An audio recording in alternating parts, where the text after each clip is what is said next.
आज Doubtnut app download करें। Doubtnut पर अपने सभी गणित, रसायन विज्ञान, भौतिक विज्ञान और जीव विज्ञान के डाउट्स का करो सफाया। बस प्रश्न की फोटो खींचो, एक ही प्रश्न को क्रॉप करो और तुरंत वीडियो सोल्यूशन पाओ।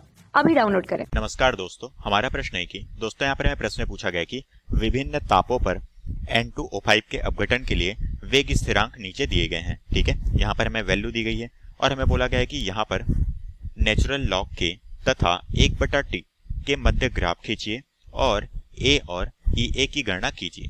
ठीक है, 30 सेल्सियस से लेके 50 सेल्सियस पर वेग स्थिरांक प्रयुक्त कीजिए। ये हमें यहाँ पर प्रश्न में बोला गया है। तो दोस्तों यहाँ पर हमें ज्ञात क्या करना है, यहाँ पर हमें प्रश्न में ए की वैल्यू और ई ए, ठीक है, ई ए क्या होता है दोस्तों, इसे हम जानते हैं संक्रियण ऊर्जा के तौर पे। ठीक है, संक्रियण ऊर्जा के तौर पे।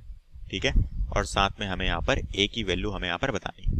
ठीक है, कि इन दोनों की वैल्यू यहाँ पर क्या है। तो दोस्तों हम यहाँ पर ये दोनों वैल्यू किस तरह से फाइंड आउट करेंगे, इसके लिए दोस्तों सबसे पहले हमें यहाँ पर क्या बोला गया, ग्राफ खींचिए। तो सबसे पहले दोस्तों यहाँ पर हम जो है log k का मान हम यहाँ पर क्या करेंगे, निकालेंगे। ठीक है, तो दोस्तों हम जानते हैं कि हमारा जो है natural log of k is equal to formula क्या होता है, माइनस संक्रियण ऊर्जा बटा नीचे में क्या होता है दोस्तों, नीचे में होता है हमारा r, ठीक है, जो कि होता है हमारा गैस नियतांक, plus natural log of a। ठीक है, अब दोस्तों यहाँ पर ये होता है हमारा फॉर्मूला।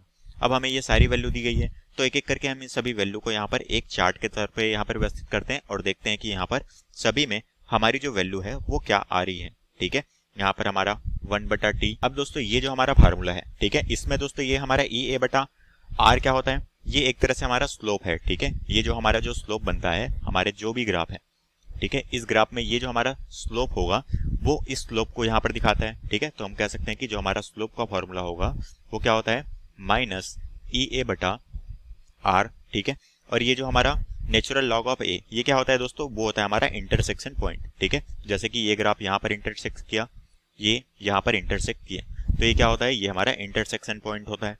ठीक है, तो हम कह सकते हैं कि ये क्या है, एक तरह से हमारा जो है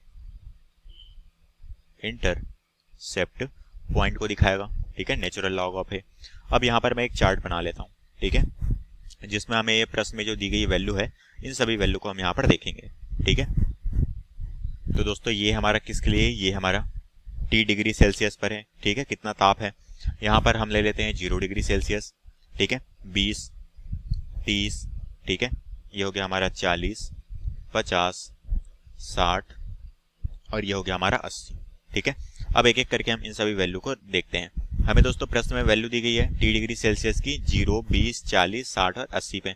ठीक है, 0 पे कितनी दी गई है दोस्तों, ये हमारा सेल्सियस में मान है, हम इस सभी मान को केल्विन में कन्वर्ट कर लेते हैं। ठीक है, तो दोस्तों हम केल्विन में किस तरह से कन्वर्ट कर सकते हैं, हम जानते हैं 0 डिग्री सेल्सियस को अगर केल्विन में कन्वर्ट किया जाए तो कितना होता है, 273। ठीक है, ये हो जाएगा हमारा 293, ये हमारा कितना हो जाएगा, ये हो जाएगा हमारा 303। ठीक है, केल्विन पे मान हम यहाँ पर निकाल रहे हैं, ये हो जाएगा 313, ये हो जाएगा हमारा 323।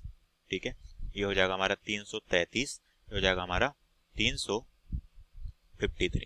ठीक है, 353, ये सभी हमने मान केल्विन पे निकाल लिए। अब हमें 1/t का मान निकालना है। ठीक है, तो दोस्तों हम जानते हैं यहाँ पर 1/t का मान, ठीक है, 1/t केल्विन इनवर्स में हमारा मान यहाँ पर कितना आएगा, अगर दोस्तों मैं इसे इस t के मान, ये जो हमारा t का मान जो है केल्विन में, इसे मैं दोस्तों यहाँ पर जैसा कि यहाँ पर 273 है, इसे अगर 1/t के रूप में यहाँ पर व्यवस्थित करूँ केल्विन के मान के तौर पे, तो ये क्या हो जाएगा, ये हो जाएगा हमारा 1/273 इज इक्वल टू हमारा कितना मिलेगा, ये वैल्यू हमें मिल जाएगी 3.66 इंटू 10 की पावर -3, ये वैल्यू हमें यहाँ पर मिलेगी। ठीक है, तो इसी तरह से हम सारी वैल्यू यहाँ पर निकालते हैं।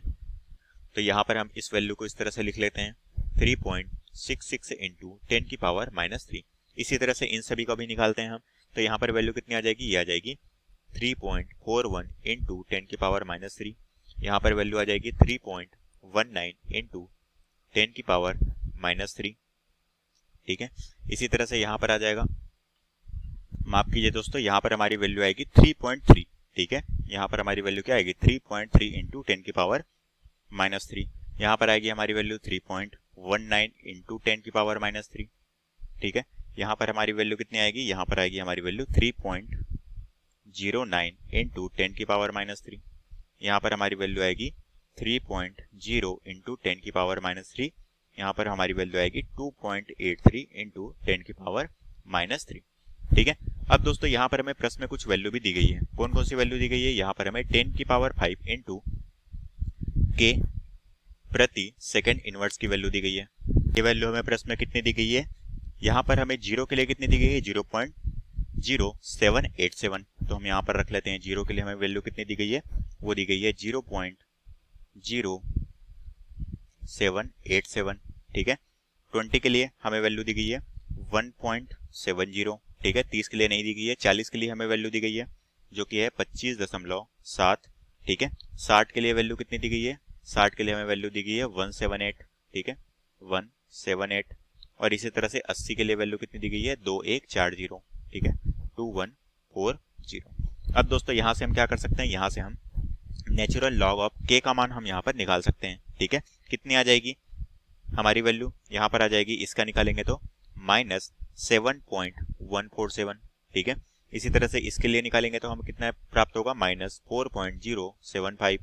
ठीक है, यहाँ पर आ जाएगा हमारा -1.359। ठीक है, इसके लिए निकालेंगे तो -0.577।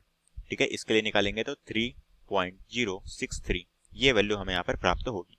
ठीक है, अब दोस्तों यहाँ पर हम कर सकते हैं कि एक तरह से हम यहाँ पर इस ग्राफ का निर्माण कर लेते हैं। तो दोस्तों यहाँ पर मैंने एक ग्राफ को यहाँ पर ले लिया है। ठीक है, इस ग्राफ का निर्माण दोस्तों इस तरह से होगा। ठीक है, ये एक तरह से क्या है? ये एक तरह से हमारा स्लोप है। अब दोस्तों ये हमारा क्या है? स्लोप है। ठीक है, अब हमें प्रश्न में क्या फाइंड आउट करना था? हमें दोस्तों यहाँ पर EA संकीर्ण ऊर्जा और A की वैल्यू यहाँ पर निकालनी है। ठीक है, तो दोस्तों हम किस तरह से निकालेंगे? हम जानते हैं दोस्तों हमारा जो स्लोप है, ठीक है, स्लोप ये हम किस तरह से निकालते हैं? स्लोप इज इक्वल टू होता है हमारा -EA/r। ठीक है, अब दोस्तों यहाँ पर हमारा जो EA है ये यहाँ से निकल जाएगा। ठीक है, तो हमारा जो स्लोप है EA की वैल्यू अगर मुझे यहाँ पर निकालनी होगी, ठीक है, तो -EA इज इक्वल टू क्या हो जाएगा? स्लोप इंटू R हो जाएगा। ठीक है, अब स्लोप हमें कैसे निकाल पाएंगे? स्लोप निकालने के लिए दोस्तों हम यहाँ पर क्या करेंगे? यहाँ पर हमारा जो है ये क्या है? ये एक तरह से हमारा x एक्सिस है, ये हमारा y एक्सिस है। तो स्लोप हम निकालेंगे कैसे? स्लोप निकालने के लिए हम कर सकते हैं slope is equal to del y बटा डेल x। ठीक है, डेल y बटा डेल x। अब दोस्तों हमारा जो डेल y है, डेल y क्या है होगा? हमने यहाँ पर दो पॉइंट को कंसीडर कर लेते हैं। ठीक है, जैसा कि हम यहाँ पर एक तरह से इस तरह से यहाँ पर एक पॉइंट इस तरह से ले सकते हैं, यहाँ पर एक पॉइंट ले सकते हैं। ठीक है, तो यहाँ पर हमने क्या किया है? स्ट्रिप हमने यहाँ पर लिया है। तो स्ट्रिप अगर हम लेंगे तो यहाँ पर हमारा जो डेल y है, डेल y की वैल्यू क्या हो जाएगी? हम यहाँ पर कर सकते हैं कि ये जो हमारा डेल y हो जाएगा हमारा 1 से लेके ये हो जाएगा हमारा 1 -2। ठीक है, हमने यहाँ पर क्या किया है? यहाँ से यहाँ तक का डिस्टेंस कितना हुआ है? -2। इसी तरह से दोस्तों अगर मैं यहाँ पर x एक्सिस पे देखूं, x एक्सिस कौन सा वाला है? ये वाला, नीचे वाला। ठीक है, तो नीचे वाले में दोस्तों हम क्या करेंगे? यहाँ पर हमारा जो वैल्यू है 3.25। ठीक है, 3.25। यहाँ से अगर हम यहाँ पर देखें 27 को उसको माइनस करेंगे, कितना आ जाएगा? 3.25 -3। ठीक है, और यहाँ पर क्या है? 10 की पावर 3 है, तो हम क्या करेंगे? इंटू 10 की पावर 3। ठीक है, अब इसे कैलकुलेट करेंगे तो हम हमारे स्लोप निकल जाएगा। ठीक है, ये कितना हो जाएगा? ये हो जाएगा हमारा 3। 10 की पावर हमारा क्या है? -3 है, तो ये ऊपर जाएगा तो कितना हो जाएगा? ये हो जाएगा हमारा 10 की पावर 3 हो जाएगा। ठीक है, नीचे में हमारा कितना बचा है? नीचे में हमारा बचा है 0.25। ठीक है, कैलकुलेट करेंगे तो हमारा स्लोप कितना आ जाएगा? 12 इंटू 10 की पावर 3 ये आ जाएगा। ठीक है, अब हम यहाँ पर इस वैल्यू को रख लेते हैं, तो हमारे यहाँ पर स्लोप की वैल्यू हमें पता चल गई कितना है? 12 इंटू 10 की पावर 3। ठीक है, इंटू आर हमारा क्या होता है दोस्तों? आर होगा हमारा 8.314 जो कि हमारे गैस कांस्टेंट का मान होता है। अब दोस्तों हमारा EA है, इसके माइनस को निशान को मैं उस तरफ ले जाता हूँ। ठीक है, तो अब ये हमारी जो वैल्यू हो जाएगी वो हमारी EA की वैल्यू आ जाएगी। कैलकुलेट करेंगे तो कितना आ जाएगा? वो आ जाएगा हमारा -99 किलो जूल प्रति मोल। ठीक है, तो ये आ गई हमारी संकीर्ण ऊर्जा का मान जो कि हमें प्रश्न में पूछा गया था। यही दोस्तों हमारे प्रश्न में पूछा गया था जो कि हमारे प्रश्न का उत्तर है। कक्षा 6 से 12वीं से लेकर नीट, IIT, JEE वो एडवांस के लेवल तक 1 करोड़ से ज्यादा छात्रों का भरोसा। आज ही डाउनलोड करें डाउटनेट ऐप या व्हाट्सएप करें अपने सारे डाउट्स 8400 400 400 पर।